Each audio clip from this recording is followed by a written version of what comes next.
রহমান রহিম। আমি মরহুমা বেগম খালেদা জিয়ার বড় সন্তান তারেক রহমান। আমি আজকে এখানে উপস্থিত সকল ভাইয়েরা এবং বোনেরা যারা উপস্থিত আছেন, মরহুমা বেগম খালেদা জিয়া জীবিত থাকাকালীন অবস্থায় যদি আপনাদের কারো কাছ থেকে কোনো ঋণ নিয়ে থাকেন, দয়া করে আমার সাথে যোগাযোগ করবেন, আমি সেটি পরিশোধের ব্যবস্থা করব ইনশাআল্লাহ।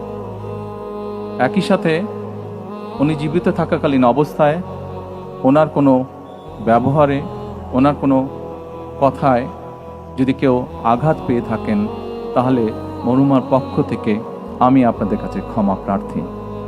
দোয়া করবেন আল্লাহ তাআলা যাতে ওনাকে বেহেশত দান করেন। আসসালামু আলাইকুম।